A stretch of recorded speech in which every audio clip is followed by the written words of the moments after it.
et que lui, en fait, sa réussite à Yamoussoukro, en fait, allait être la réussite de toute une famille. Et c'est complètement à l'opposé, franchement, des mentalités qu'on peut avoir, en fait, en venant d'Abidjan, quoi. Jin Jin, yeah. I fell in love with you when I was 15.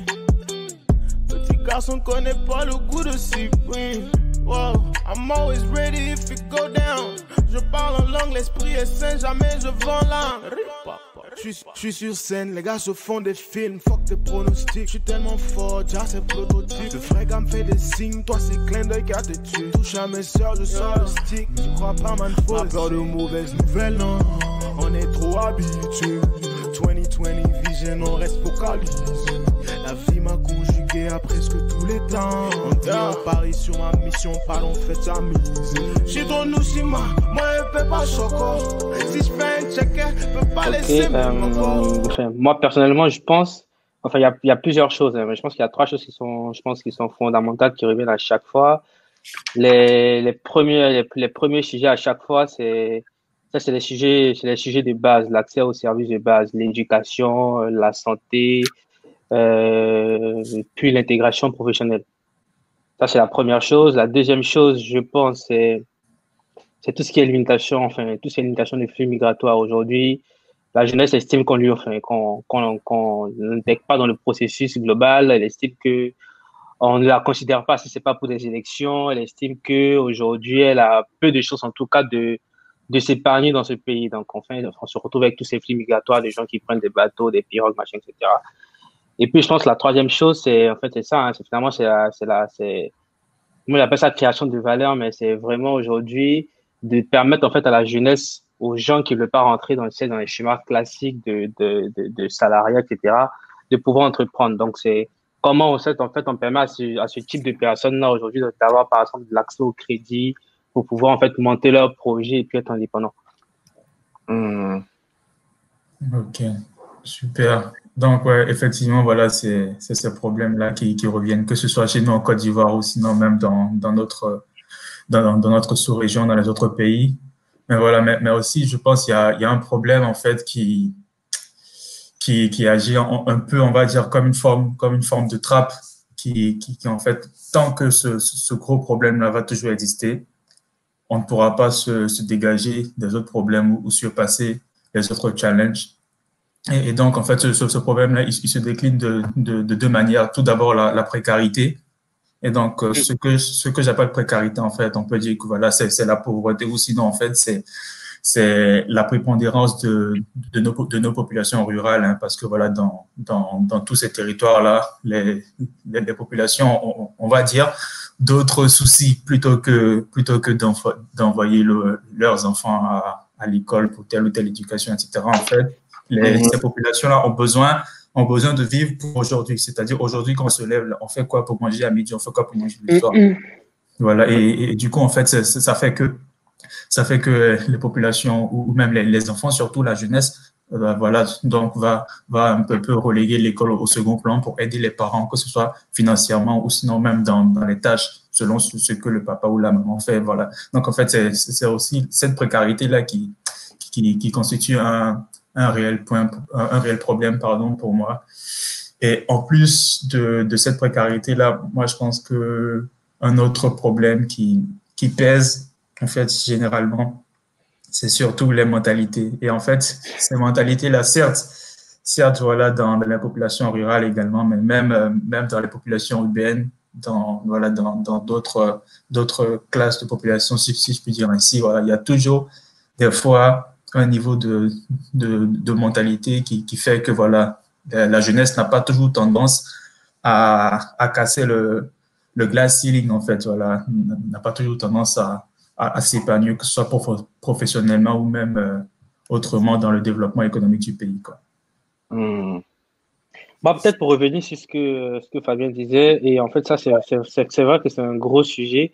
Moi, je me rappelle que qu'on avait intégré, bah, justement, il y a Yamsokro PHB en prépa, c'était quelque chose qui m'avait frappé. C'est-à-dire que quand on vient d'Abidjan et on a été dans des écoles privées, en fait, on a grandi à Cocody, c'était un quartier à Abidjan, on se rend pas compte de la misère que certaines personnes vivent, quoi. Moi, je me rappelle que quand on était en prépa, en fait, bah, autant, tu vois, on avait des groupes de personnes, tu sais, en règle générale, les gens ont tendance à se mettre ensemble par rapport à leurs affinités, par rapport à comment ils s'entendent, etc. Et moi, je me rappelle moi, je m'entendais bien avec un mec, en fait, justement, qui m'expliquait d'où il venait. Je sais qu'il venait d'un endroit un peu reculé à Abidjan. Je crois que c'était un endroit pas très loin de Bois, qui m'avait dit le nom du village, je me rappelle plus aujourd'hui. Et en fait, il m'expliquait que, en fait, Yamoussoukro, c'était, pour lui aujourd'hui, le seul moyen, en fait, de réussir, quoi. C'est-à-dire que la bourse qu'on recevait à Yamoussoukro, je crois que de mémoire, on recevait, je pense, 30 000 par trimestre ou un truc du genre. Ça fait à peu près 10 000 francs CFA par mois, quoi. Donc, calcule ce que ça fait par jour, tu vois. Il disait que cet argent-là, en fait, lui, ça lui servait à aider sa famille au village, tu vois. Et que c'était le seul d'une famille, enfin, d'une fratrie de près de, je sais pas moi, de 4, 5, voire plus d'enfants. Et c'était le seul qui avait réussi à rentrer dans cette école-là. Et que lui, en fait, sa réussite à Yamoussoukro, en fait, allait être la réussite de toute une famille. Et c'est complètement à l'opposé, franchement, des mentalités qu'on peut avoir, en fait, en venant d'Abidjan, quoi. C'est vraiment deux pays, deux contrastes, deux réalités qui sont complètement différentes. Et en vrai, on se rend pas forcément compte qu'on est à Abidjan, mais c'est un gros sujet, quoi. C'est réellement un très, très, très gros sujet. Ouais. Fabien, tu avais une idée là-bas? Non, voilà, en fait, c'était juste pour confirmer ce que Philly disait, quoi, pour dire qu'en fait, ce contraste-là, en fait, ça impose, en fait, deux situations différentes. Et en fait, dès lors où il y aura deux situations différentes, en fait, il faudra trouver des solutions, effectivement, à chacune des situations. Et donc, le challenge est de taille. Ouais. Après, quelque part, moi, je me dis, il y a quand même de l'espoir, quoi, tu vois, parce que moi, je me rappelle que quand nous rentrons à Yamoussoukro, on sortait de la crise en 2011. Et je me rappelle qu'à cette période-là, en fait, nous, on était à Saint-Viateur, donc tu te rappelles, Fabien, nous, on avait réussi finalement à rattraper l'écart qu'on avait eu. Mais à l'intérieur du pays, il y avait des écoles qui avaient été fermées pendant près de 4, 5, 6 mois, tu vois. Des gens qui avaient eu des problèmes, donc qui n'avaient pas forcément eu l'année scolaire du genre de façon normale. Et en fait, on s'est retrouvé à Yamoussoukro, justement, avec des gens qui venaient de partout et d'ailleurs, quoi. Donc, c'est dire qu'en fait, finalement, c'est difficile, mais il y a quand même un ascenseur social qui permet quand même aux gens qui se battent de pouvoir quand même accéder, tu vois. Donc, c'est pas, voilà, quoi, c'est dur, mais voilà, c'est pas que c'est pas dramatique, mais je pense qu'il y a quand même de l'espoir, quoi, quelque part. Ouais, je suis d'accord même. Et puis même quand Gilou était là la semaine passée, on a légèrement parlé de ces deux points-là, surtout du contraste, parce que celui qui vient d'Abidjan, comme tu dis, qui a au moins de quoi manger, et qui n'a vraiment pas eu à se préoccuper de la nourriture, parce que c'est ça le problème. Et puis Gilles même a parlé de Maslow's pyramid. Ouais, la pyramide Maslow. Okay. En Afrique, on est encore au point où la majorité d'entre nous, on est encore en train de chercher comment manger. Donc, celui qui, au jour le jour, son combat, c'est de comment manger, c'est difficile d'abord même s'asseoir pour rêver même que, il peut faire cela.